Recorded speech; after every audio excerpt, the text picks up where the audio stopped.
Et comme vous vous en doutez, comme ça l'a déjà été dit, on poursuit notre série sur le credo des apôtres cet été. Et mine de rien, on est déjà pratiquement rendu à la moitié du credo. Et honnêtement, j'espère que vous appréciez jusqu'à maintenant cette série-là. J'espère que c'est un rafraîchissement pour vous. J'espère que ça fait du bien de redécouvrir. J'espère que vous ne découvrez pas ces vérités-là. J'espère pour vous que vous les redécouvrez, les réapprofondissez et que ça fait du bien à votre âme. C'était vraiment le but ici du conseil, de revenir sur ces fondements du christianisme. Tellement souvent, on prend les choses pour acquis, on se fait dire toutes sortes de choses et sans nécessairement savoir pourquoi. On voulait revisiter tous ces fondements et j'espère que vous appréciez. Et pour commencer, je vous propose de faire la lecture, encore une fois, du credo en entier et on va s'arrêter à la phrase qui nous intéresse ce matin. Donc, je vous en fais la lecture, ça va comme suit. « Je crois en Dieu, le Père Tout-Puissant, Créateur du ciel et de la terre, et en Jésus-Christ, son Fils unique, notre Seigneur, qui a été conçu du Saint-Esprit, qui est né de la Vierge Marie. Il a souffert sous Ponce Pilate, il a été crucifié, il est mort, il a été enseveli, il est descendu aux enfers. Le troisième jour, il est ressuscité des morts. Il est monté aux cieux et s'est assis à la droite de Dieu, le Père Tout-Puissant. Et de là, il viendra pour juger les vivants et les morts. Je crois au Saint-Esprit, à la Sainte Église universelle, à la communion des saints, à la rémission des péchés, à la résurrection de la chair et à la vie éternelle. » Et ce matin, la phrase qui nous intéresse particulièrement va être celle qui traite du retour du Seigneur, d'où il viendra juger les vivants et les morts. Et bien entendu, cette phrase-là n'a absolument aucun sens si on la détache de tout ce qui vient avant. Si je vous dis juste ce matin, d'où il viendra juger les vivants et les morts, c'est un peu facile peut-être parce qu'on est dans un contexte d'église, mais quelqu'un vous dit ça sur la rue, vous êtes vient d'où, de qui tu parles, la phrase en elle-même n'est pas complète. C'est la fin d'une phrase qui a commencé plusieurs lignes avant dans le credo. Donc, pour bien la comprendre, on doit la rattacher avec tout ce qui précède avant. Et ce matin, je ne veux pas redire tout ce que les autres ont déjà dit dans les dernières semaines, mais j'aimerais juste vous faire remarquer ceci. L'incarnation de Christ est absurde si ça n'aboutit pas à la croix. Complètement absurde si ça n'a pas un but autre que le fait de s'incarner.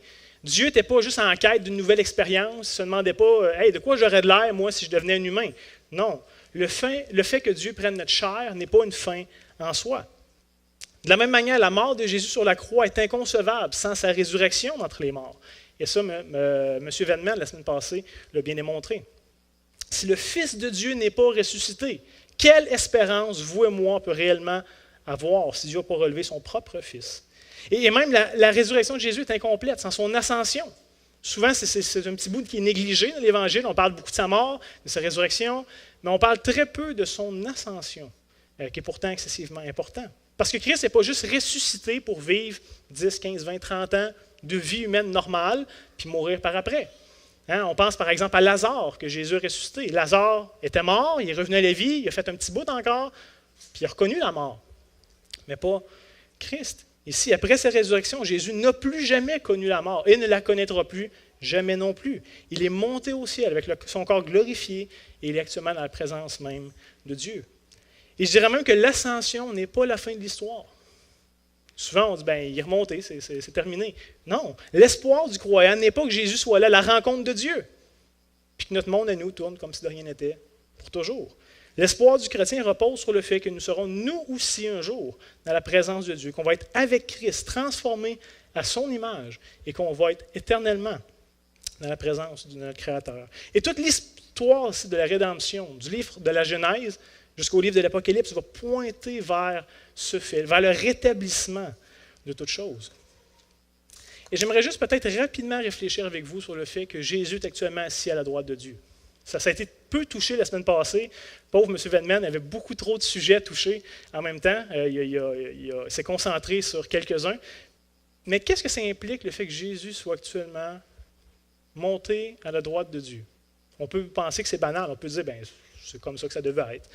Mais je pense que deux implications assez importantes pour nous. Premièrement, le fait qu'il intercède pour nous ici auprès de Dieu. Il est ce représentant, ce souverain sacrificateur par excellence, le médiateur entre Dieu et entre nous les hommes. Étant lui-même Dieu par nature, ayant toujours éternellement posséder cette nature divine, mais aussi s'étant revêtu d'une nature humaine à 100%, comme on a vu ensemble il y a 2 semaines. Donc, il peut parfaitement être ce représentant, ce médiateur, étant lui-même Dieu, étant lui-même homme. Il réconcilie les deux. Et qu'est-ce que la double nature de Christ implique d'autre? Ça implique qu'il peut réellement être notre représentant, étant donné qu'il est réellement un homme. Il n'est pas juste Dieu qui essaye de plaider en faveur des hommes. Il est aussi homme, comme nous. Il intercède pour les hommes. Mais aussi, Jésus peut nous faire paraître justes devant Dieu. Parce qu'en étant notre représentant, comme on a vu la semaine passée, il y a 2 semaines, il a pris sur lui toute la colère de Dieu, toute la malédiction de Dieu, tout le châtiment de Dieu. Et il a été entièrement jugé à notre place, une fois pour toutes, comme un homme. C'est ce que Paul veut dire, par exemple, à Romains 8, versets 1 à 3. Il va affirmer qu'il n'y a maintenant aucune condamnation pour ceux qui sont en Jésus-Christ. Et ça devrait nous faire réfléchir à dire, mais est-ce que je suis encore condamnable? Et la réponse, c'est oui. On a toutes fait des choses cette semaine qui sont condamnables. Certaines choses peut-être qui étaient condamnables devant la loi des hommes, mais certainement d'autres choses qui sont condamnables devant la loi de Dieu. Mais la beauté de l'Évangile, ce n'est pas de dire « vous êtes parfait, vous ne faites plus d'erreurs ». Non, c'est de dire « il n'y a plus de condamnation, malgré que vous êtes encore condamnable ». Et pourquoi il n'y a plus de condamnation? Parce que Christ l'a pris sur lui une fois pour toutes et qu'il l'a réglé, il l'a payé, il l'a absorbé. Donc, nous sommes encore condamnables, mais sans aucune condamnation. Et ça, c'est la légèreté de la vie chrétienne qui est ici. Et Paul poursuit au verset 2. « En effet, la loi de l'Esprit de vie en Jésus-Christ m'a affranchi de la loi du péché et de la mort. Car chose impossible à la loi, parce que la chair la rendait sans force. » Regardez bien ce bout de verset-là. Dieu a condamné le péché dans la chair en envoyant à cause du péché son propre Fils dans une chair semblable à celle du péché. Et on peut maintenant avoir la certitude que Dieu a accepté le sacrifice, que c'était suffisant pour lui. Et comment est-ce qu'on peut en avoir la certitude? Parce qu'il a relevé Christ d'entre les morts. Jésus ne s'est pas ressuscité de sa propre autorité. Ce n'est pas lui qui a décidé de reprendre sa vie. Mais au contraire, on peut penser, au moment où il était sur la croix en train de donner son dernier souffle et qu'il a dit « Père, je remets entre tes mains mon esprit ».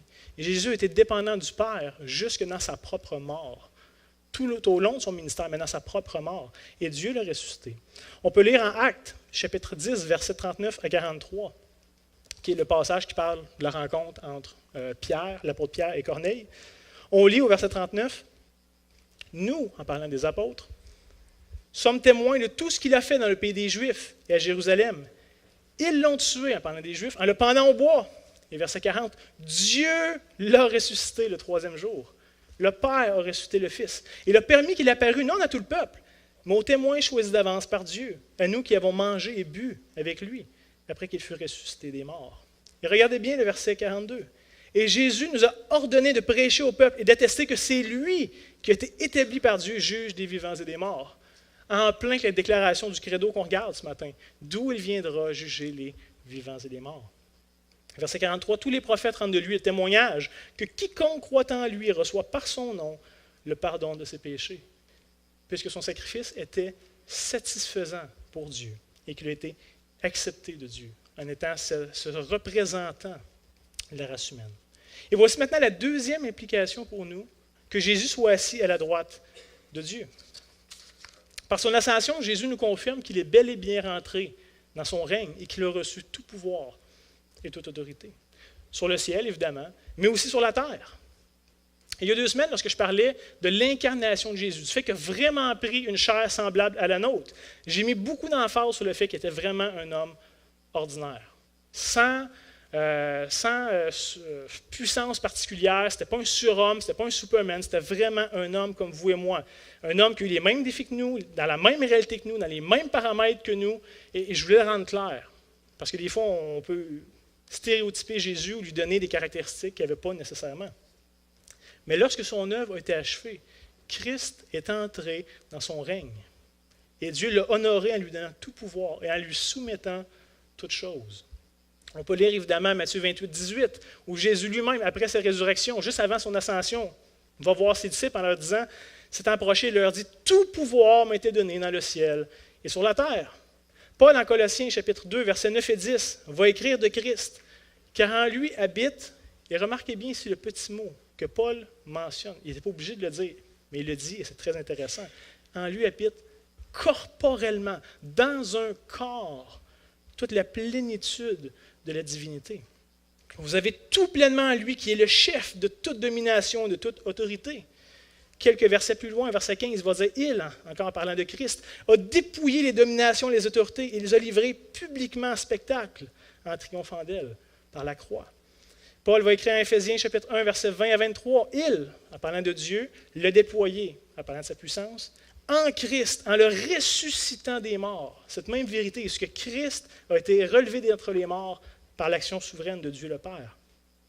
Et en le faisant s'asseoir à sa droite dans les lieux célestes, au-dessus de toute domination, de toute autorité, de toute puissance, de toute dignité, de tout nom qui peut se nommer, non seulement dans ce siècle, mais encore dans le siècle à venir. Il a tout mis sous ses pieds et l'a donné pour chef suprême à l'Église, qui est son corps, la plénitude de celui qui remplit tout en tous. Donc j'espère que vous êtes convaincus que Jésus pensait vraiment avoir tout pouvoir, toute autorité, et que Paul l'a dit de la façon la plus claire possible. Tout lui a été soumis. Il n'y a aucune exception à ce qu'il a été soumis à Christ. Et pour nous, des fois, on peut dire, OK, oui, j'accepte cette vérité-là. Mais ça peut être difficile pour nous d'y croire pleinement. Surtout quand on regarde autour de nous. On n'a pas besoin d'écouter les nouvelles trop longtemps, ou de lire le journal trop longtemps, ou même des fois regarder dans notre propre vie, vraiment loin, pour se rendre compte que il y a encore du mal, il y a encore des mauvaises choses qui se passent. Si Christ règne, qui est souverain, qui toute autorité lui a été donnée, comment ça que ça va encore aussi mal? Hein, on peut se poser la question, des fois ça peut être difficile pour nous de joindre cette vérité théologique avec notre expérience de la vie de tous les jours. Mais parce que ce n'est pas nécessairement visible pour nous, ne veut pas dire que ce n'est pas vrai pour autant. De la même manière que le soleil brille autant une journée de pluie, ou est-ce qu'il y a juste des nuages et qu'on ne le voit pas? Il n'est pas diminué, il n'est pas moins là, il ne brille pas moins fort, il est aussi présent, malgré que ça ne nous est pas accessible à cause de certaines circonstances temporaires. Et j'aime le texte de Hébreux 2, 8 et 9, où je pense aussi que l'auteur aux Hébreux nous présente cette même réalité, ce même dilemme qu'on peut avoir des fois en tant que chrétien. Lorsqu'il écrit au verset 8, « Tu as mis toutes choses sous ses pieds. En effet, en lui soumettant toutes choses, Dieu n'a rien laissé qui ne lui fût soumis. » L'auteur aux Hébreux est très d'accord de dire que Christ a reçu toutes choses et que rien ne lui a pas été soumis. Mais le verset 8 va nous donner une petite phrase intéressante. « Cependant, nous ne voyons pas encore maintenant que toutes choses lui soient soumises. » Verset 9. « Mais celui qui était abaissé pour un peu de temps en dessous des anges, Jésus, nous le contemplons couronné de gloire et d'honneur à cause de la mort qu'il a soufferte, afin que par la grâce de Dieu, il souffrit la mort pour nous tous. » Donc, s'il y a cette dualité, on ne voit pas encore que toutes choses lui ont été soumises, mais nous contemplons, nous, en parlant des croyants, contemplons Christ dans sa gloire à cause de son œuvre. Donc, si ce n'est pas parce que nos yeux humains ne peuvent pas voir cette réalité-là qu'elle est amoindrie. Au contraire, les croyants sont déjà capables d'entrevoir le règne de Christ, d'avoir un avant-goût du fait qu'il règne. On est capable d'apprécier, de contempler sa gloire à travers l'œuvre qu'il a faite. Et l'œuvre à la croix, mais ce qu'il est en train de faire dans notre vie, dans la vie de son Église et tout. On est capable d'y avoir accès. Ceci étant dit, ce matin, j'aimerais qu'on puisse réfléchir ensemble sur le retour du Seigneur, qui est notre sujet du credo. Et le Nouveau Testament affirme à de nombreux endroits, vous êtes probablement au courant, que Jésus n'est pas seulement monté au ciel pour entrer en son règne, je vous rappelle, ce n'est pas la fin de l'histoire, mais qu'un jour il va revenir comme le grand roi, celui qui a reçu tout pouvoir, toute autorité, et qui va juger sa création comme telle. C'est vers ça que pointent toutes les trames narratives de la Bible. Et je sais que lorsqu'on parle du retour de Christ, peut-être qu'il y a certains d'entre vous qui peuvent avoir les oreilles qui saignent. Hein? Vous avez peut-être tellement entendu de débats sur ce sujet-là, que peut-être vous avez tellement vu de division sur ce sujet-là, tellement vu d'hommerie en rapport avec ce sujet-là, que finalement, juste le fait d'entendre le retour de Christ, ça vous dégoûte complètement. Ça ne vous donne même pas le goût d'essayer d'entendre ça, puis vous avez comme mis ça de côté en disant « ça, c'est mauvais ». Et il faut dire, en effet, il y a eu un temps où cette doctrine-là était sous le projecteur. Ça a fait couler beaucoup d'encre, ça a fait parler beaucoup, et ça a aussi fait énormément de dégâts dans le christianisme. Tout ça est vrai. Mais comme toute chose, je vous propose qu'on ne devrait pas être trop en réaction aux erreurs du passé. Au contraire, on devrait être capable d'apprendre de ces erreurs-là et de ne plus les reproduire. Et pas ne plus les reproduire parce qu'on n'en parle plus, mais parce qu'on va en parler différemment. On va parler avec amour, avec respect, en faisant les nuances qui ont besoin d'être faites. Et ce matin, je vous avertis tout de suite, je ne veux pas faire la démonstration, l'exposition de toutes les différentes positions eschatologiques. Ça ne m'intéresse pas vraiment de rentrer dans ce débat-là ce matin. Mais j'aimerais juste mettre en évidence quelles sont les choses minimales qui doivent nous unir en rapport avec cette doctrine-là. C'est quoi le minimum qu'il faut croire pour être croyant? Que si vous ne croyez pas ces choses-là, bien, vous êtes écarté complètement de l'enseignement du Nouveau Testament. Et je vais en profiter peut-être pour mettre en garde sur une ou deux choses en rapport avec le retour du Seigneur que je crois être nocif ou dangereuse.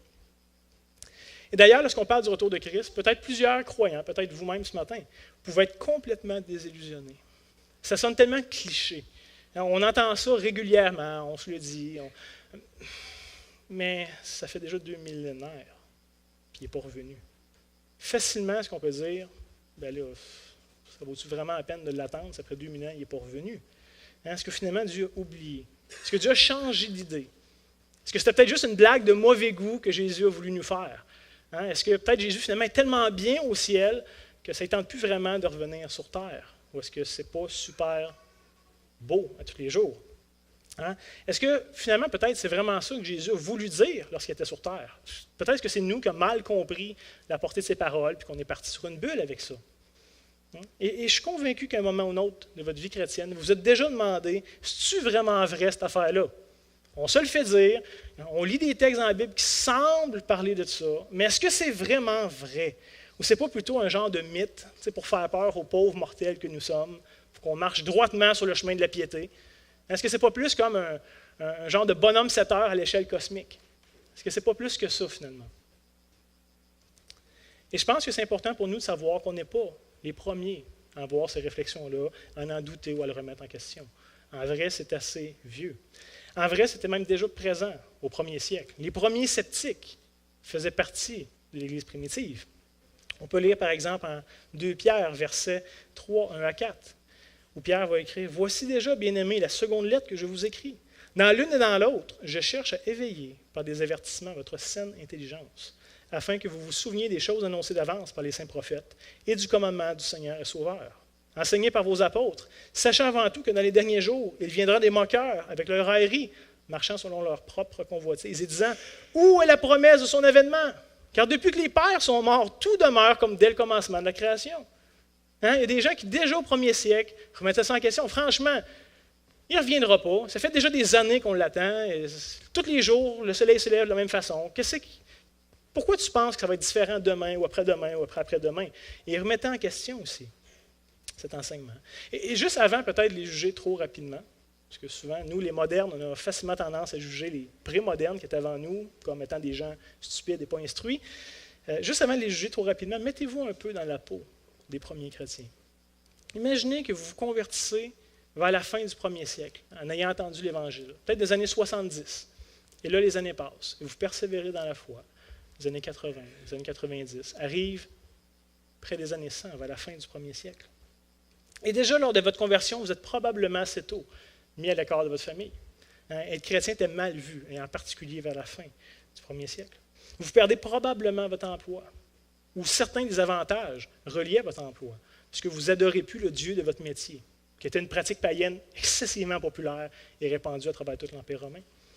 Vous expérimentez probablement une forme ou une autre de persécution, venant des Juifs, venant des païens et venant aussi de l'État romain, qui se montre de plus en plus hostile au christianisme vers la fin du 1er siècle. Vous connaissez probablement certains chrétiens qui ont été persécutés, qui ont été emprisonnés pour leur foi, peut-être même 2 ou 3 que vous connaissiez personnellement qui ont été mis à mort pour leur foi. Mais les apôtres, eux, ont annoncé que Jésus revenait bientôt. Ils mettaient beaucoup d'emphase sur le bientôt, et vous y avez cru, vous l'avez attendu, malgré toutes les années. Mais il n'est toujours pas revenu. Les apôtres eux-mêmes, rendus à la fin du 1er siècle, sont presque tous morts. Et morts martyrs, d'ailleurs, pour la foi qu'ils annonçaient. Et plusieurs des églises qui ont fondé sont en querelle, sont en division, sont ravagées par l'hérésie à la fin du 1er siècle. Et comme si ce n'était pas déjà assez, l'empereur Domiticien, qui était le César de l'époque, va commencer à imposer dans tout l'Empire romain ce qu'on appelle comme étant le culte de l'empereur. C'est-à-dire qu'il fallait reconnaître César comme étant Dieu et lui donner un culte en conséquence. Et ça devait être respecté par tous les citoyens de l'Empire romain, sans exception.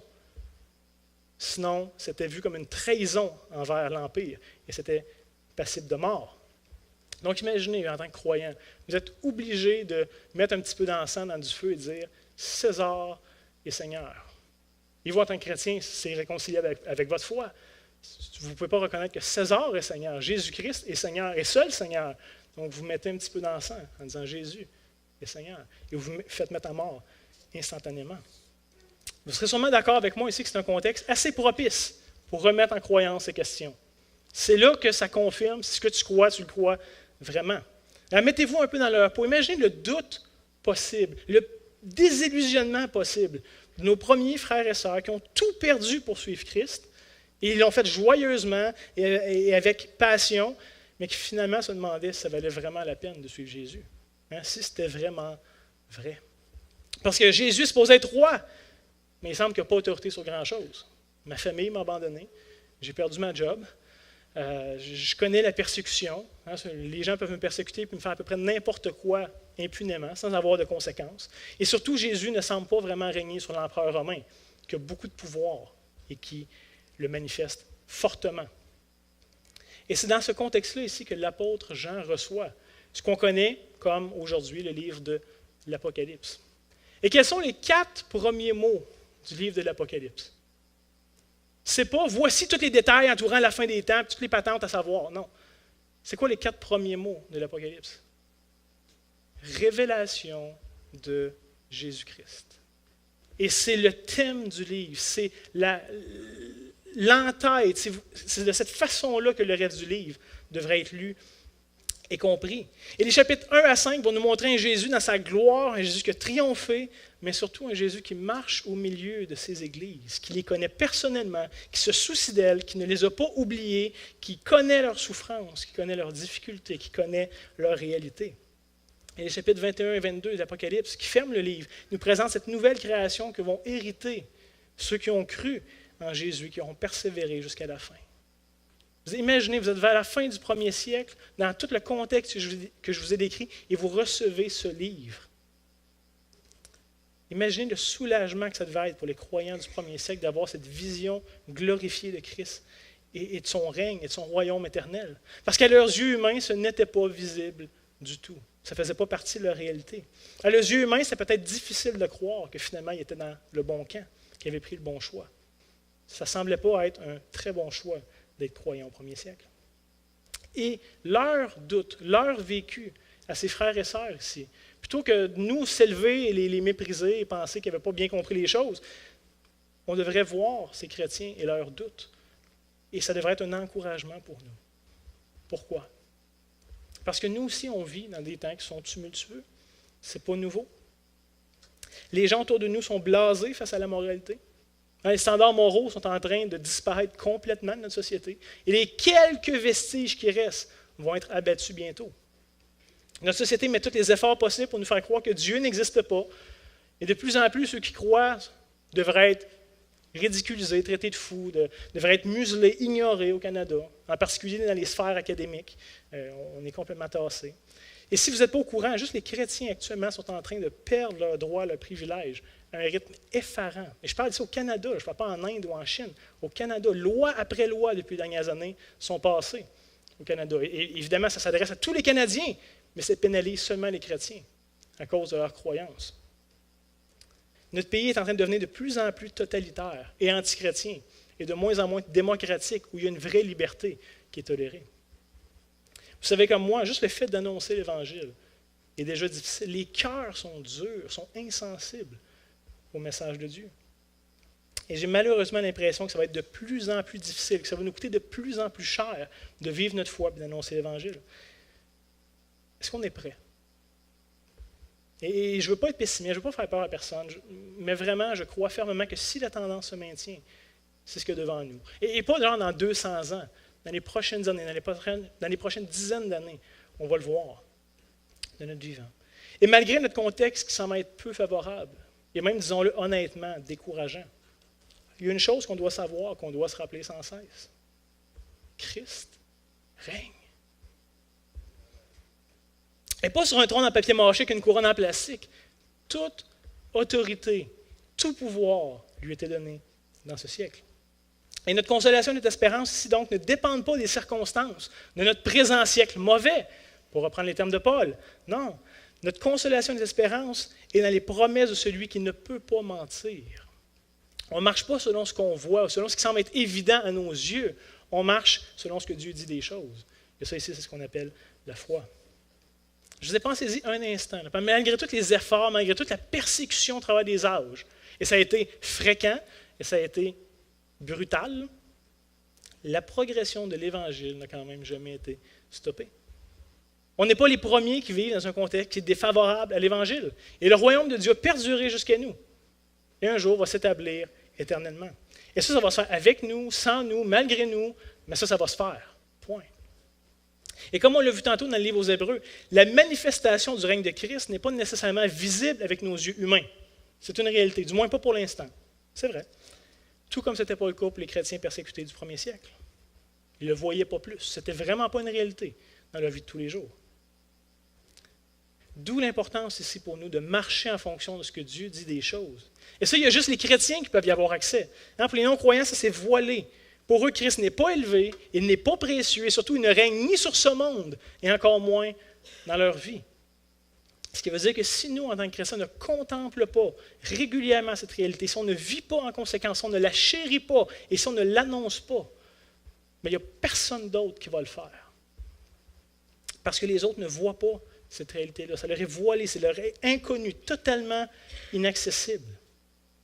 Et la question que j'ai pour nous ce matin, sommes-nous capables actuellement, présentement, même d'une manière qui est très imparfaite, de voir, d'apprécier et de se reposer dans le règne actuel de Christ? Pas juste y croire d'une façon floue. Est-ce qu'on est capable de le voir? Est-ce qu'on est capable de l'apprécier et de se reposer dans son règne actuel? Sur le fait que toute autorité lui était donnée. Pas juste dans notre vie personnelle, mais sur tout nom qui était donné sur la terre. Nos propres vies reflètent-elles qu'on a déjà plié le genou devant la Seigneurie de Christ, puisqu'il est entré dans son règne, qu'il siège à la droite du Dieu Tout-Puissant. Est-ce que nos vies le démontrent? Parce qu'on ne suit pas le petit Jésus, comme on est habitué d'entendre au Québec. On sert le roi des rois. Il y a toute une différence ici. Et si nous-mêmes on a perdu ça de vue, nos vies seront évidemment incohérentes avec cette réalité-là. Ça n'a pas le choix. Et c'est donc pas si étonnant que ça que pour beaucoup de personnes, que pour beaucoup de chrétiens, le retour de Christ soit si peu désirable, si peu attendu. Parce qu'ils ont perdu de vue cette réalité-là. Et donc, ils vivent en fonction de la réalité qu'ils voient. Et ils n'ont pas le choix. Si tu n'acceptes pas ce que Dieu dit des choses, tout ce qui te reste, c'est ton opinion, ta perception, la société qui t'entoure, les gens qui te disent quoi penser et quoi faire. Il n'y a pas autre chose. Et donc, on oublie que Christ règne et qu'il revient. Et ça, pourtant, change tout, la donne. Est-ce qu'on réalise même que son retour va être une très mauvaise nouvelle pour beaucoup de gens? Très mauvaise nouvelle. Mais en même temps, pour le chrétien, ça pourrait être la meilleure nouvelle que vous annoncez. Vous dites, dites pas à un chrétien qui a gagné la loto, qui a un gros fonds de pension, qui a une nouvelle maison, qui a toutes sortes de choses. Dites-y, hey, Jésus revient cet après-midi. Tout le reste tombe en place. Tout le reste pâlit. Tout le reste perd de son importance. Mon fonds de pension, de l'argent de maison, tout ça vient de tomber vraiment loin.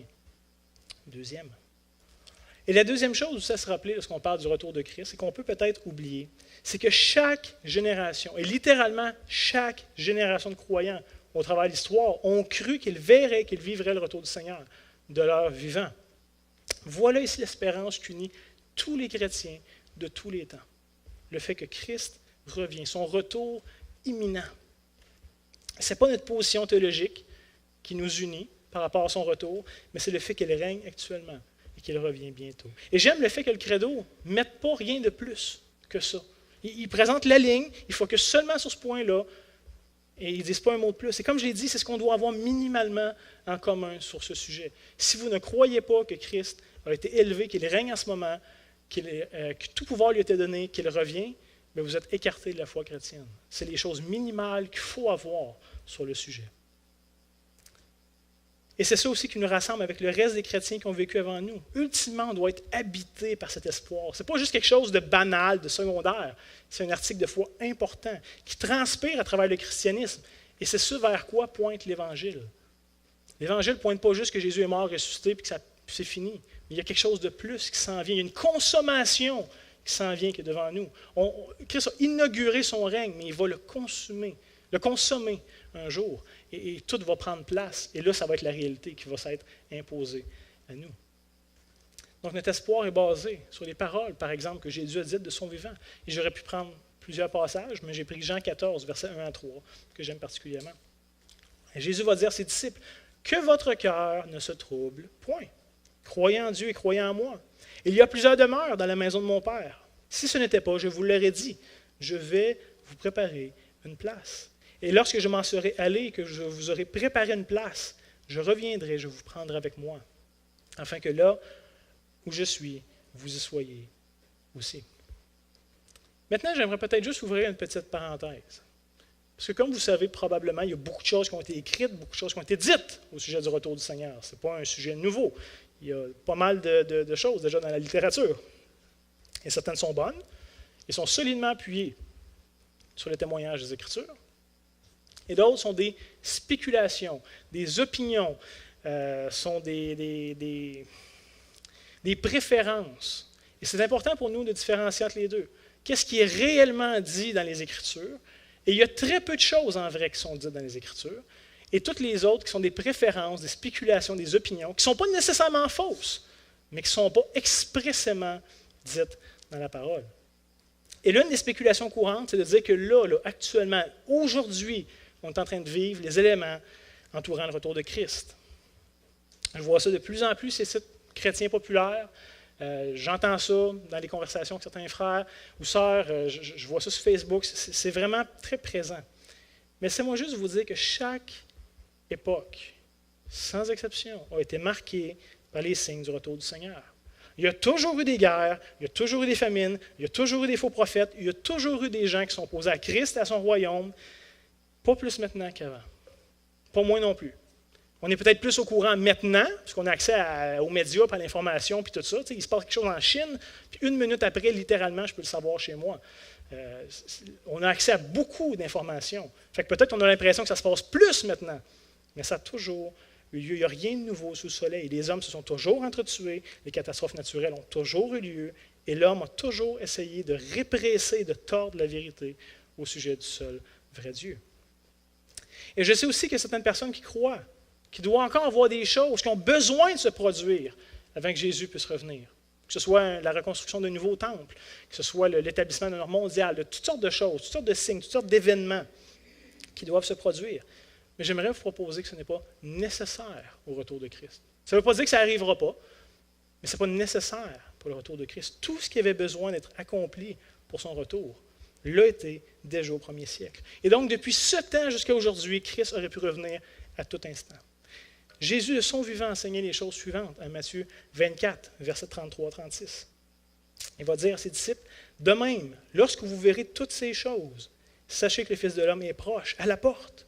Je vous le dis en vérité, cette génération ne passera point que tout cela n'arrive. Le ciel et la terre passeront, mais mes paroles ne passeront point.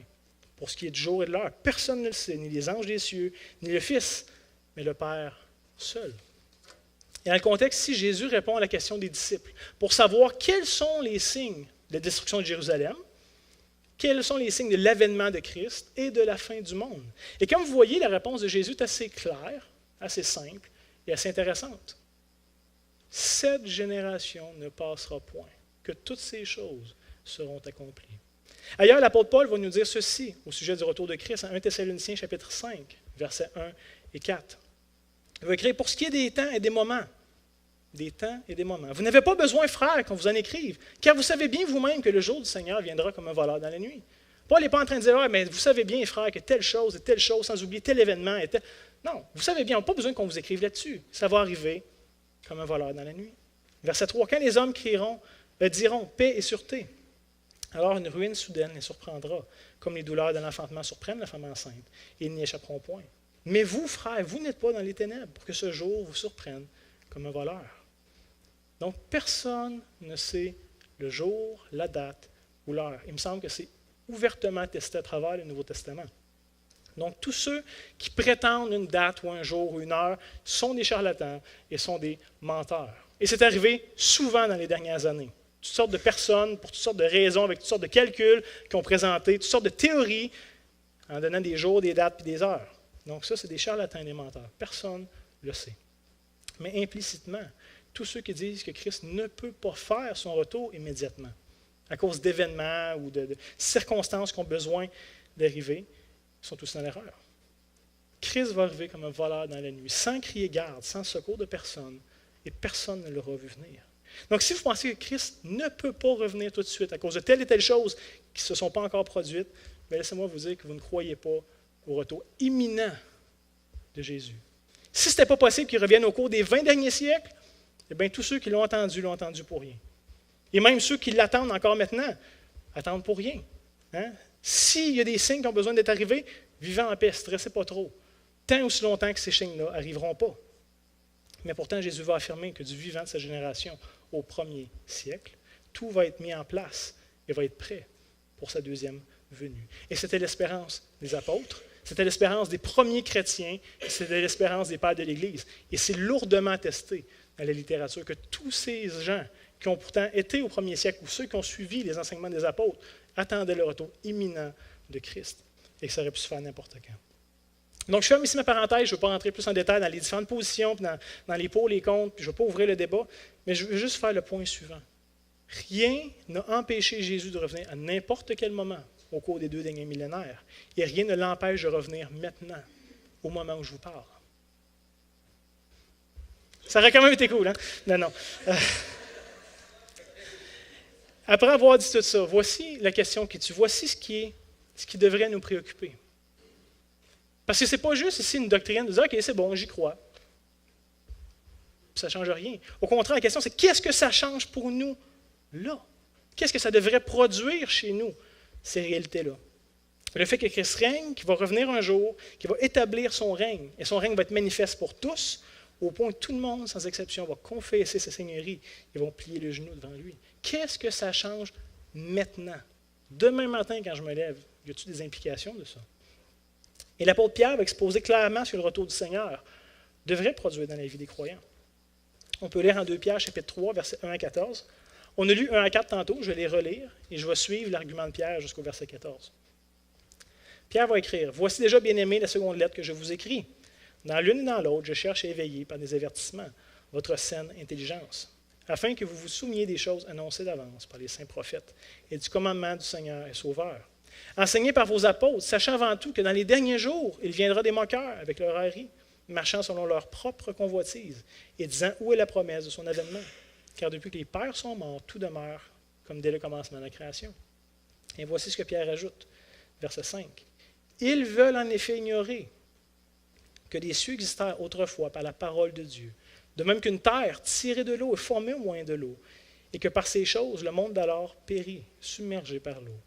Tandis que par la même parole, les cieux et la terre d'à présent sont gardés et réservés pour le feu, pour le jour du jugement et de la ruine des impies, des hommes impies. Mais il y a une chose, bien-aimés, que vous ne devez pas ignorer, c'est que devant le Seigneur, un jour est comme 1000 ans, et 1000 ans sont comme un jour. Le verset 9 est intéressant. Le Seigneur ne tarde pas dans l'accomplissement de la promesse, comme quelques-uns le croient, mais il use de patience envers vous, ne voulant pas qu'aucun périsse, mais voulant que tous arrivent à la repentance. Le jour du Seigneur viendra comme un voleur, même idée ici, qu'on a vu tantôt. Et en ce jour, les cieux passeront avec fracas, les éléments embrasés se dissoudront, et la terre, avec les œuvres qu'elle renferme, sera consumée.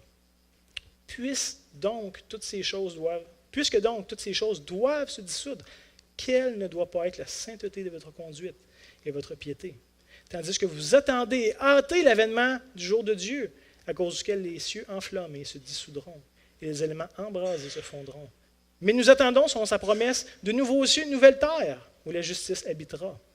C'est pourquoi, bien-aimés, en attendant ces choses, appliquez-vous à être trouvés par lui sans tache et irrépréhensibles dans la paix. Il y a au moins 2 choses à partir de ce texte sur lesquelles j'aimerais attirer votre attention. Il y en aurait eu plus, mais il y a 2 incontournables selon moi. Premièrement, Christ tarde son retour par amour et par compassion pour sa création perdue et séparée de lui. Il me semble que c'est évident à partir du verset 9 du texte de Pierre. Réalisez-vous que c'est le cœur compatissant de Jésus qui l'a amené à attendre au moins 20 siècles, c'est long 20 siècles, avant de revenir juger la race humaine qui est pourtant très coupable. 20 siècles d'attente. Christ désire que le plus grand nombre se tourne vers lui pour recevoir le pardon et la paix avec Dieu. Et comment ça devrait nous affecter? Ça devrait nous inciter à proclamer l'Évangile dans notre entourage. Si Dieu juge bon d'attendre une autre journée de grâce, ça devrait être pour nous l'occasion de proclamer cette grâce-là et d'appeler à la repentance ceux qui abusent de cette grâce-là. Et que Christ revienne de notre vivant ou pas, ne change rien. Tu sais, j'ai déjà entendu des croyants dire « Ouais, mais ça se peut qu'il revienne dans genre 10 000 ans. C'est pas si pressant. » Peut-être, mais d'ici 100 ans, on est tous morts aussi. Point. Le fait qu'il revienne de notre vivant ou pas ne change pas vraiment l'urgence de la situation, qu'on a besoin d'être réconciliés avec Dieu. Si on comprend que c'est la seule façon pour les êtres humains d'échapper à la colère à venir, ça devrait vraiment être quelque chose qui pèse sur nos cœurs. Et c'est le seul mandat explicite que Christ a donné à ses disciples avant de partir. Dans le texte bien connu de Matthieu 28, versets 18 à 20. Jésus s'est approché et leur parlait ainsi. « Tout pouvoir m'a été donné dans le ciel et sur la terre. » Donc, qu'est-ce que ça devrait produire? Allez et faites de toutes les nations des disciples, les baptisant au nom du Père, du Fils et du Saint-Esprit, et enseignez-leur à observer tout ce que je vous ai prescrit. Et il termine avec un encouragement. Et voici, je suis avec vous tous les jours jusqu'à la fin du monde. Et qu'on le voit ou pas, ne change pas la réalité. On ne marche pas parce qu'on voit ce qui est évident à nos yeux, on marche de ce que Dieu nous dit et ce que Dieu promet des choses. Et c'était son désir à Jésus à ce moment-là, avant son ascension. Et il me semble que ce soit encore son désir, parce qu'il a tardé jusqu'à maintenant, son retour. L'autre chose aussi que ça devrait produire chez le croyant, c'est un désir de vivre une vie saine. Si Jésus s'est réellement incarné dans notre chair, s'il a vraiment porté nos péchés sur la croix, si Dieu a vraiment ressuscité des morts son Fils pour approuver, authentifier son sacrifice, si Christ règne actuellement à la droite de Dieu avec tout pouvoir, toute autorité, et s'il revient pour juger sa création, eh bien, il me semble que ça devrait avoir un minimum d'impact dans notre vie. Par exemple, on a besoin de s'amasser plein de trésors sur terre, d'avoir une bonne réputation, de faire ci, de faire ça. Et la liste est longue. Toutes les idéaux de notre société, tout ça devient nettement moins important. Pourquoi? Parce qu'il y a une réalité plus grande, plus vraie, plus glorieuse et même plus certaine devant moi. Toutes les choses qu'on court ici-bas sur terre ne sont pas si certaines que ça. On les a un moment, ça nous est enlevé un autre. La santé, l'argent, tout ça, ce n'est pas si certain que ça. Tandis que le fait que Christ revient est une certitude inébranlable.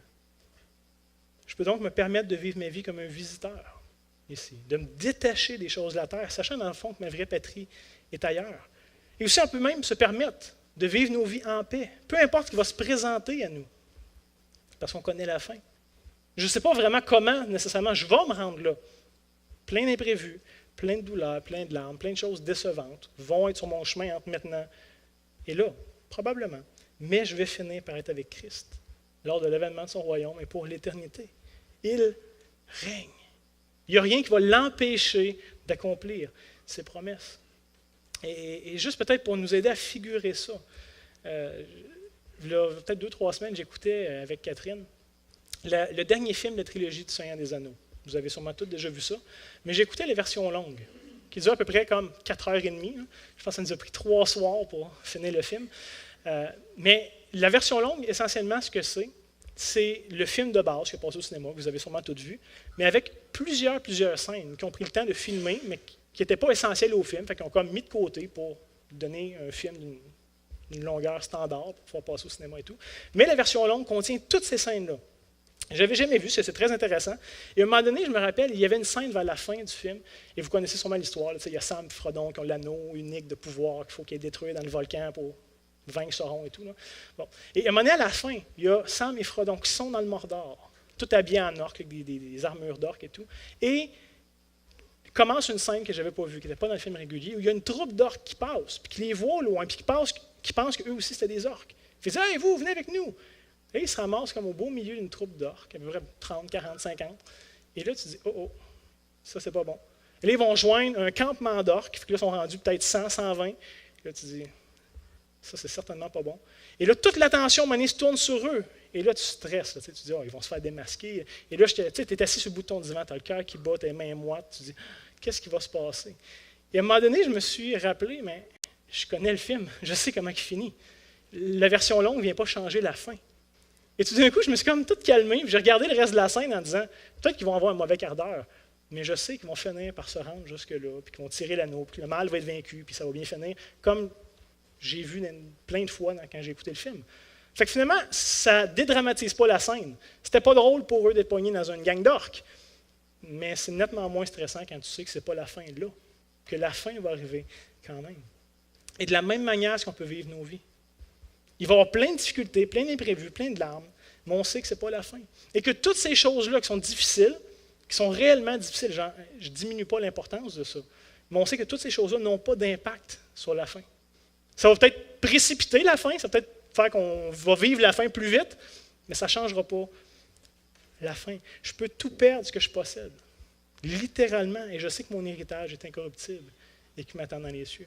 Je peux tout perdre, puis en même temps rien perdre. Je peux même me permettre de perdre ma propre vie, sachant que finalement, parce que j'étais en Christ, la mort m'est un gain. Même perdre ce que j'ai de plus précieux, finalement, je n'ai pas rien perdu, j'ai peut-être plus gagné que ce que j'ai perdu. Voyez-vous? De vivre avec cette perspective éternelle n'enlève pas les épreuves qu'on a à vivre à tous les jours, mais nous permet de les mettre en perspective, selon ce qu'elles sont vraiment. Des épreuves passagères. Réalisons-nous, c'est que notre façon de vivre va indiquer à tous ceux qui nous entourent qu'on croit vraiment que Christ règne, qu'il revient un jour. Ça se matérialise dans notre façon de vivre. Les choix qu'on va faire vont être un indicateur pour ceux qui nous regardent, à savoir si on espère vraiment dans les promesses de Dieu. Si toute ma vie, toutes mes priorités sont sur les choses terrestres, qu'est-ce que j'envoie comme message? J'envoie comme message que c'est ce qui est ici-bas qui est vraiment important. Comme n'importe qui le ferait, comme un bon Québécois moyen, comme un bon Nord-Américain moyen. Mais si je vis d'une manière à honorer Dieu, en mettant en pratique ses enseignements, en espérant dans ses promesses, et en vivant même l'épreuve de manière différente, eh bien, je démontre qu'il règne sur ma vie et que lui et ses promesses sont précieuses pour moi. Et ça va permettre à ceux qui m'entourent de commencer à voir la réalité que Christ règne et qu'il est glorieux. Cette réalité-là qui leur est voilée, qui n'y ont pas accès par la façon que je vais vivre, ça va commencer à être pour eux un spotlight qui va pointer vers cette réalité-là. Avec tout ce qu'on a dit ce matin, il y a une dernière conclusion qui me semble s'imposer, qui me semble inévitable. Si Christ règne, que tout pouvoir lui était donné, qu'il revient pour juger les vivants et les morts, eh bien, tous les autres systèmes de pensée s'écroulent. Et je sais que ce n'est pas très populaire de dire ça dans une société ultra-relativiste qui prône une tolérance crasse, mais si ce que j'ai dit est vrai, l'islam s'écroule, l'évolution s'écroule, la réincarnation s'écroule, tous les autres systèmes de pensée, toutes les autres philosophies qui ne mettent pas Christ au centre s'écroulent complètement. Pour ceux qui ne croient pas au retour de Jésus, mais c'est possible, ou peut-être qu'ils ne croient même pas du tout que Jésus a déjà existé, ou au fait peut-être qu'il règne à ce moment, eh bien laissez-moi vous dire que Christ va quand même revenir juger les vivants et les morts. La vérité n'est pas une opinion. Ce n'est pas parce que vous croyez un mensonge tellement fort, puis que vous agissez tellement fort en croyant dans ce mensonge-là, que tout d'un coup devient vrai. De la même façon que vous pouvez nier une vérité, puis faire tout comme si ce n'était pas vrai, puis que ça ne vous importait pas, ça ne diminue pas les vérités. Ce qui veut dire, c'est que personne ne pourra se cacher du jugement à venir, et même pas derrière la mort, contrairement à celle de la justice des hommes. Hein? Quelqu'un qui a, mettons, 40 ans de prison à faire et qui meurt au bout de 2, on ne peut pas lui forcer à faire les 38 autres. Quelqu'un qui doit une dette immense puis qui meurt, ben, ça vient de finir là. Le pire châtiment que notre justice peut donner, c'est la peine capitale. On ne peut pas juger plus loin que la mort. Nous. Pas Dieu. Chacun d'entre nous a un rendez-vous inévitable avec le roi des rois, qui se nomme aussi le juste juge. Et on va tous avoir à comparaître. Personne ne pourra y échapper. Vivant ou mort, on va rendre compte de ce qu'on aura fait. Et pour les croyants, c'est une assurance, puisqu'il n'y a plus de condamnation pour ceux qui sont en Christ, malgré qu'on va avoir à rendre compte quand même de ce qu'on a fait ou pas fait, notre vivant. Mais pour certains, ils vont être condamnables et condamnés. Considérant cette réalité, je nous exhorte vraiment à vivre de manière juste et pieuse. notre Sauveur règne. Et en terminant, j'espère de tout mon cœur que vous attendez avec hâte le retour du roi. Et que ça va être pour vous une bonne nouvelle d'aller à sa rencontre. Et que ce soit par votre mort physique, que ce soit parce qu'ils viennent vous chercher. J'espère que ça va être une bonne nouvelle. Et en terminant, rappelez-vous qu'on n'est pas les premiers qui espèrent en son retour, qui l'attendent avec impatience. Il y a des millions d'autres qui nous précèdent. Mais en même temps, rappelez-vous qu'on n'a jamais été aussi proche de son retour que maintenant. Amen? Prions. Seigneur Jésus, toi qui règnes en ce moment, qui as reçu tout pouvoir, toute autorité, on se prosterne devant toi, on veut reconnaître ta majesté, on veut te donner la gloire qui t'est due, Seigneur. À notre honte, on veut confesser qu'il n'y a jamais eu un seul moment dans nos vies où on t'a aimé de tout notre cœur, de toute notre force, de toute notre pensée, de toute notre âme, Seigneur, comme tu le mérites, comme tu nous demandes de t'aimer.